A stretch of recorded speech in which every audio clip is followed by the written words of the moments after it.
पहलवानों के धरने का आज 10वां दिन है। 10वें दिन राकेश टिकैत अपने समर्थकों के साथ दिल्ली के जंतर मंतर पर पहुंचे हैं। हमारे साथ लोग मौजूद हैं, अलग अलग खाप पंचायतें, अलग अलग जो लोग सामाजिक संगठन जिस तरीके से खिलाड़ियों को, जिस तरीके से पहलवानों को समर्थन दे रही हैं। सर, कहाँ से आए हैं आप? मैं फरीदाबाद से आया हूँ, बाबा राम केवल अनशनकारी। और कल हमारी पहलवानों की टीम आएगी। आज कुछ लोग मेरे साथ आए हैं।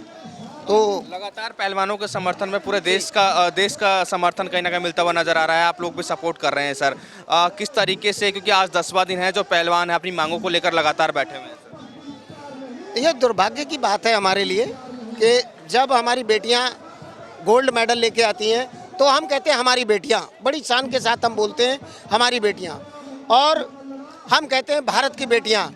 आज वो सड़कों पर बैठी हैं, अगर आरोप लगा रही हैं तो सरकार को तुरंत इनका संज्ञान लेना चाहिए। और अगर यही घटना कहीं छोटे क्षेत्र में हो जाती, पास्को एक्ट लगता या 376 लगता या अन्य कोई भी धारा लगती, तो अब तक उसका मार मार के शरीर सुझा देते, 3rd डिग्री इस्तेमाल होती और उसको उल्टा लटका के जेल में डाल देते। लेकिन रसूख के कारण सत्ता पक्ष का मंत्री, चेयरमैन, जो भी वो जिस पद पर भी है, वो होने के कारण उस पर कोई असर नहीं हो रहा। ये सरकार किसी की भी हो, लेकिन ये संज्ञान लेना चाहिए। कानून और संविधान से बढ़कर कुछ नहीं है।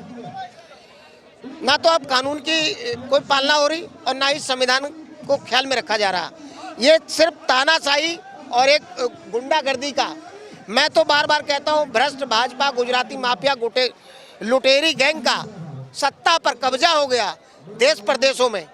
इसकी वजह से ये जो तानाशाही चल रही है, ये शून्य पर लाके खड़ा कर दिया देश को।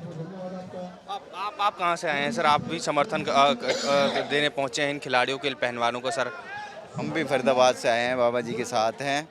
और बहुत ही ज़्यादा बुरी बात कहें तो भी कम होगा, क्योंकि जो खिलाड़ी हमारे देश के लिए मेडल लेके आए हैं, जो खिलाड़ी हमारे देश के लिए हमारा देश का नाम विदेशों में हर जगह जिन्होंने वो करा, उनके साथ ये हो रहा है, तो आम जनता और आम जनता के जो बेटियां हैं, बहनें हैं, वो कहाँ जाके अपनी गुहार लगाएंगी? जब इनकी नहीं सुनी जा रही तो आम जनता की कहाँ सुनी जाएगी?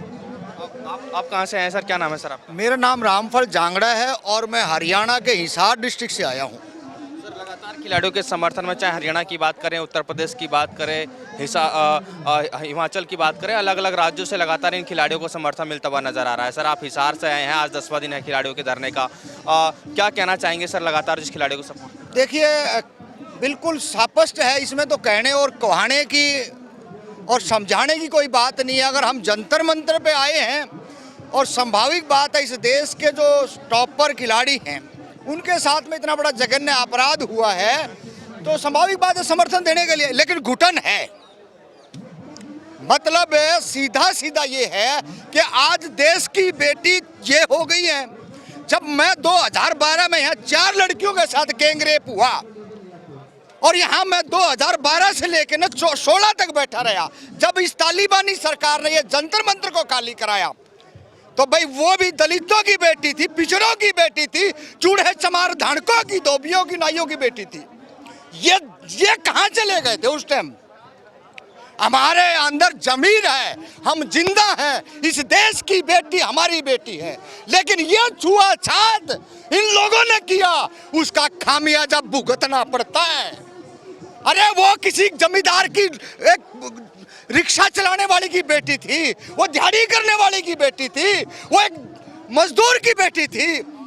यहाँ 5 साल तक हम इसी जंतर मंतर पे बैठे रहे, कोई किसी ने संज्ञान नहीं लिया। कांग्रेस की सरकार थी, भूपेंद्र हुड्डा मुख्यमंत्री था। के समर्थन में सर आप आए हैं, यहाँ पर भी जो बेटियां, मैं वही कह रहा हूँ ना, हम जिंदा हैं, जमीन है ना, आए हैं। हम ये बताना चाहते हैं, हम इतने पीड़ित हैं। और जो साथ जो ये सरकारें यहाँ के बैठ रही है, भूपेंद्र हुड्डा की सरकार रहते हुए 4 लड़कियों से रेप होता, तब क्यों नहीं हो ये जनसलाब आता भाई? मतलब मीठा मीठा गप गप और कड़वा थू थू, ये नहीं चलेगा। आज पता चल गया ना, ये तकलीफ हमारे को है। और हम इसीलिए आए हैं इन बच्चों के लिए कि इस देश के अंदर जिसके बच्ची है, जिसका बेटा है, जिसके साथ शोषण होता है, उसके लिए खड़े होना पड़ेगा।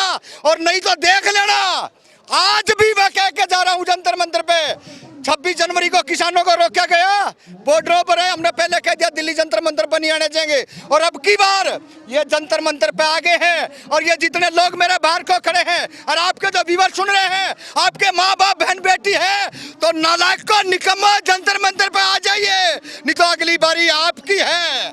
ये तकलीफ है और जब तक नहीं आओगे तो आपका यही हर्ष होने वाला है। बहुत बहुत धन्यवाद। तो आप देख सकते हैं कि हरियाणा के जो अलग अलग जिलों की बात करें, वहाँ से जो लोग हैं इन पहलवानों, इन खिलाड़ियों के समर्थन में लगातार दिल्ली के जंतर मंतर पहुँचते हुए नजर आ रहे हैं। मेरे सहयोगी जस्सी के साथ राजा पटेल, दिल्ली खबरें अभी तक।